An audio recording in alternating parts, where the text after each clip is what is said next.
두 사람이 만나요. 면접관 대 면접자로 만나건 직업적으로 두 사람이 만나고 친구들끼리 얘기를 하는 거라든지 이 사람이 말을 많이 해. 그리고 이 사람이 계속 들어. 그러면 말을 많이 한 사람이 자기 말을 들어준 사람을 좋게 평가한대요. 그러니까 내가 되게 멋있는 말을 하고 대화를 주도하고 하는 것보다 두 눈 똑바로 뜨고 그러면서 진짜 이 사람 말을 내가 경청하잖아. 그러면은 더 긍정적인 평가를 받는다는 거예요. 제가 현재 있는 직장에 들어올 때 면접관이 한 5명인가 들어왔나 그랬어요. 줌으로. 근데 나는 가만히 있는데 자기네끼리 막 티키타카가 이루어져. 얘기를 하다가 내가 뭔가 말을 했는데 그 말이 뭔가 이거는 좀 토론을 해봐야 될 문제로 느껴졌나 봐요. 그걸 내가 무슨 뭐 계획해서 던지겠어요? 그거를? 그냥 나는 어떻게 하다가 얘기가 나왔는데 그중에서 한 사람이 그거에 대해서 막 장황하게 얘기를 하니까 옆에 사람이 아니 근데 이런 경우도 있잖아. 그러면서 막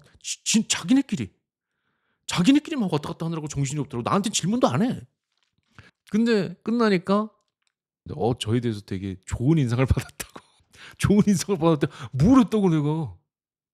이 아저씨들 왜 자기네끼리 티키타카 해? 그러고 있었는데. 근데 하더니 야 그때 야 분위기 좋았다. 그래 야 면접자 했잖아. 그때 좀 분위기 좋아서 이 애 괜찮은 것 같아. 그런 게 실제로 되게 자주 일어나거든요 사실.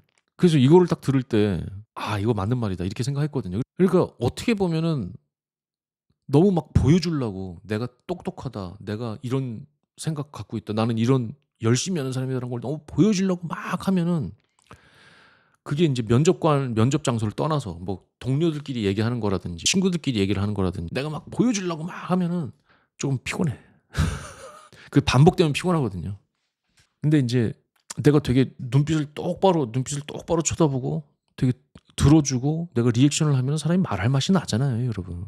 그 말할 맛이 나서 내가 말을 많이 하면은 이 사람은 거의 말한 게 없는데도 나는 얘에 대해서 아주 긍정적인 평가를 한다는 거예요.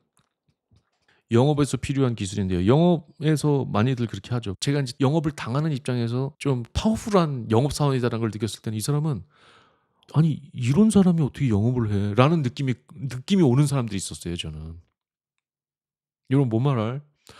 '아니 아유 이렇게 얌전한 분이 어떻게 영업을 하겠다고 왔어?' 라는 느낌이 들고 그 사람 막 팔지도 않아요. 그리고 내가 중간에 얘기하면 좀 막 들어요. 마치 팔려는 의도가 없는 사람처럼. 근데 그러다 보면 누가 내 얘기 들어주잖아요. 눈 반짝반짝하면서 내 얘기 들어주잖아. 그럼 내가 기분이 좋은 거야. 그러면서 막 하면서 자세도 바뀌어요. 막 이러다가 내가 얘기하다 보니까 막 이러고 얘기해. 이러고 얘기하다가 아니 뭐 그래서 뭐 "오늘 파는 거 뭐예요? 그거 하나 삽시다." 요런 느낌이 있다. 그래서 "진정한 소통은 귀 기울이는 것이다."라는 챕터에 나왔던 얘기를 좀 나눴습니다. 이러고 책 제목이 아흔에 바라본 삶이에요. 아흔에 바라본 삶. 나인이.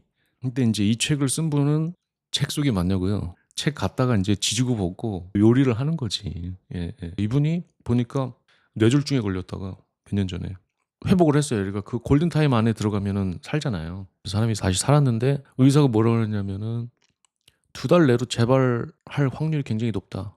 그랬을 때는 아마 살기는 어려울 거다. 그게 의사의 말이었대요.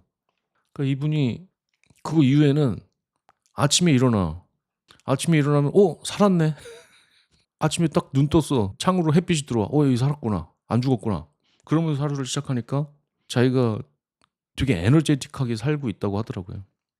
그러면서 인제 이 사람이 쓰는 건데 그래서 '야 나이 90에 뇌졸중으로 쓰러졌다 다시 살아나서 언제든지 뇌졸중에 다시 걸려서 갈 수 있는 사람 그러면 무슨 생각을 할까?' 그런 호기심이 들더라고요 읽으면서. 진정한 소통은 귀 기울이는 것이라는 챕터인데 소개팅 제가 기분 좋아져서 떠들고 온 경우 생각보다 승률 낮고 그냥 예의상 열심히 들어주면 우리 너무 잘 맞는 것 같다. 저게 맞는 말인 것 같아요. 저도 형들보다는 여러분 좀 제 얘기 좀 해도 돼? 제 얘기 좀 해도 돼? 저는 사실은 형들이랑 동생이 있잖아요. 형들이랑 동생이 있잖아요. 근데 나는 형들이 나를 별로 좋아하진 않았어요. 그 뭐 같은 과의 선배들이나 그런 걸 동아리 선배들이랑 했을 때 선배들은 나를 쪼끔 별로 안 좋아했어. 근데 동생들은 형들에 비해서는 동생들이 나를 좋아했거든요. 근데 내 입장에서는 이게 '어떻게 왜 이렇게 되나.' 되는데 나는 형들을 만나면 편해. 저는 형들이 편하거든요. 근데 동생들이 좀 불편하거든요. 여러분 이런 사람 있습니까? 그러니까 뭔가 동생들은 나를 판단할 것 같아. 뭔가 좀 잘해야 될 것 같고 잘 보여야 될 것 같고 나를 평가할 것 같고 그런 게 있어 가지고 동생들을 만나면 저는 불편하거든요. 그래서 저는 형들이 좋은데 형들이 나를 안 좋아해. 아 진짜. 괜찮아 이제 나이 먹었어. 예. 아이고 좀 솔직한 얘기하면 나는 형들 만나면 재밌어 가지고 막 그냥 얘기하고 막 왁자지껄 떠들고 가. 그럼 그다음부터 슬슬 날 피한다니까. 아주 슬금슬금 아주 불편한 기색을 비친다니까요. 근데 동생들이 있을 때는 아 동생들도 불편해. 아 또 이거 2시간 있으면 또 힘들겠구나 그러고 동생들이 있으면 조심하고 해. 그럼 나중에 또 만나지.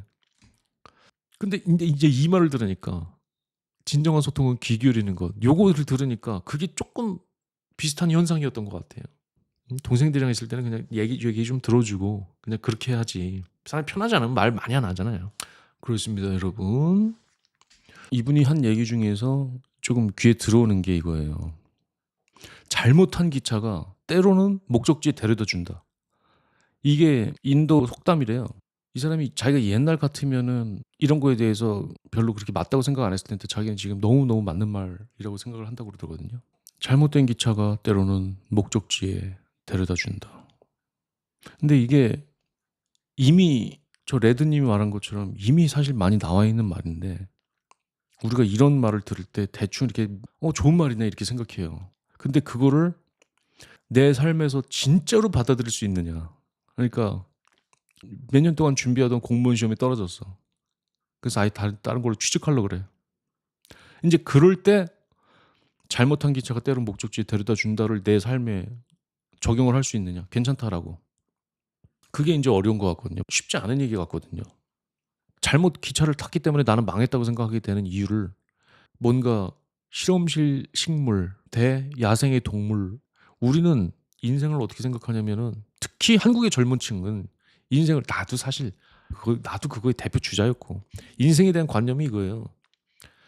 식물이에요, 식물. 강낭콩을 심어요. 강낭콩을 심으면은 최적의 조건이 이미 나와 있거든요. 처음에 심었을 때는 흙이 촉촉해야 되고 싹이 나면 그때부터는 빛이 비쳐야 돼. 근데 또 너무 세면 안 돼. 습도는 어느 정도. 그 얘가 좀 자라? 그럼 그때는 빛이 조금 더 세지고 비료 같은 게 들어가고. 그러니까 각 단계별로 최적의 조건이라는 게 형성이 돼 있거든요. 실험실 식물이죠. 우리가 인생을 그렇게 생각한다는 거예요. 잘못된 게 있고 잘된 게 있다는 거죠. 어떤 일이 일어나잖아요. 강낭콩이 자랄 때. 비지 오고 물이 오고 이런 게 어떤 건 잘못되고 어떤 건 잘 되고가 있다는 거잖아요. 우리는 인생을 그렇게 생각한다는 거예요.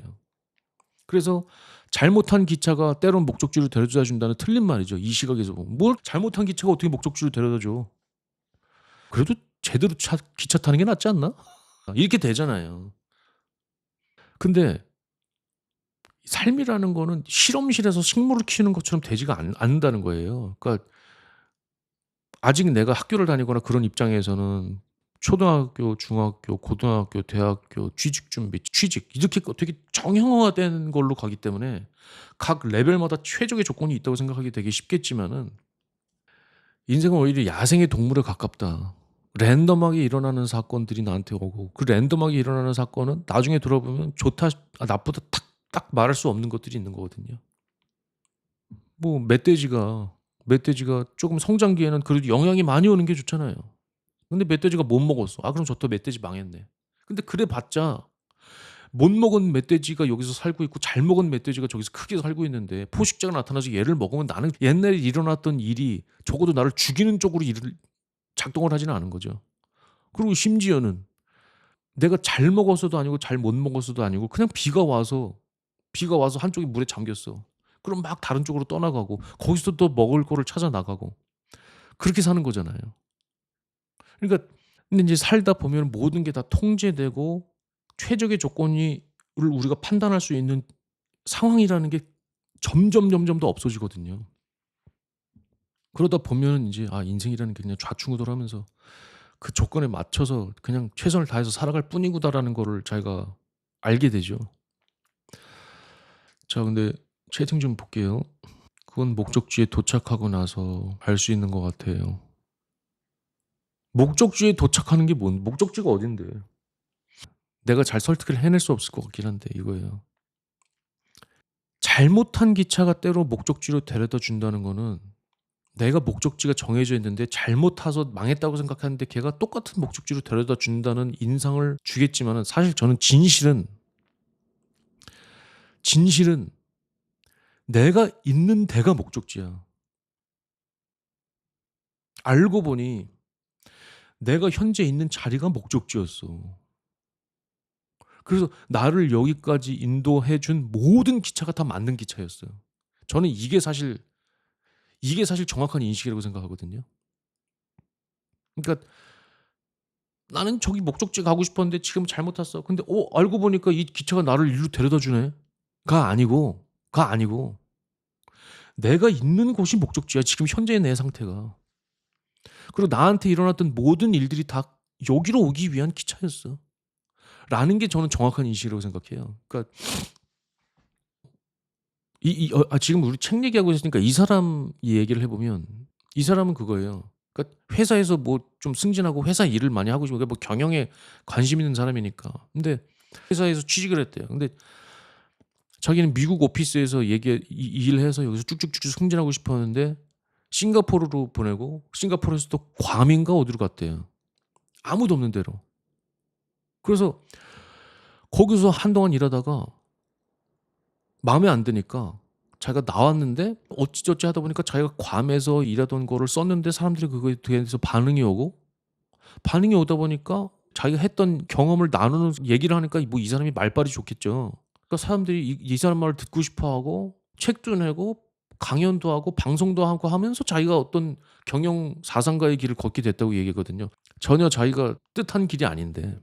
그러니까 결과적으로는 이건 것 같아요. 잘못한 기차가 때로는 목적지로 데려다 준다는 거는 자기 긍정인 것 같아요. 자기 긍정. 읽으면서 그런 생각이 들더라고요. 채팅 한번 찍고 가지요. 도달할 게 없고 이미 다 깨달아 있는 상태라는 건가요? 제가 요즘 불교 철학 얘기했지만은 그 너무 이미 나는 깨달은 상태고 뭐 그렇게 생각하면 저는 추상적으로 느낍니다. 안 와닿아요. 적어도 저한테는. 그냥 철학은 철학이고 일상은 일상이에요. 제 생각에는. 일상의 사건들은 일상의 언어로 얘기를 해야지 거기에 철학의 언어를 바로 가져와서 그 일상의 문제를 심리적으로 해결해 보겠다는 건 저는 좀 파워가 없다고 생각합니다. 그리고 또 하나 얘기해도 돼요, 여러분? 또 하나 얘기해도 됩니까? 챕터 제목이 언제나 진실을 말해야 삶이 편해진다. 근데 이분이 자기가 30대 초반부터 머리가 많이 벗겨졌대요. 근데 머리가 많이 나가도 이 정수리 부분이 나가니까 옆에 머리를 좀 이렇게 해서 이렇게 모아가지고 빗으로 알잖아요. 여러분 이렇게 좀 덮으면은 그래도 잘 안 보이는 것 같아서 이렇게 덮고 다녔는데 그 자기가 이제 알던 목사님 부부가 있는데 그 목사님 부부 중에서 그러니까 노부부인데 거기서 부인분이 되게 따뜻한 분인데 되게 따뜻하고 너무너무 챙겨주는 분인데 또 되게 직설적인 분이래요. 근데 그분이 어느 날 앉아서 이제 커피를 마시는데 이 사람 이름이 찰스거든요. 찰스 핸디예요. 저자 이름이 찰스 핸디인데 갑자기 훅 들어가는 거야. 제가 읽을게요. 찰스, 당신이 대머리라는 건 알죠? 우리 모두 알아요. 당신 나이에 머리털이 없다는 건 부끄러워할 일이 아니에요. 많은 사람들이 그렇거든요. 하지만 빗질로 가려서 대머리가 아닌 척하는 건 부끄러운 거예요. 아무도 속이지 못할 뿐더러 스스로 웃음거리가 될 뿐이에요. 그러지 말아요. 이렇게 그냥 직설적으로 얘기를 했다는 거예요.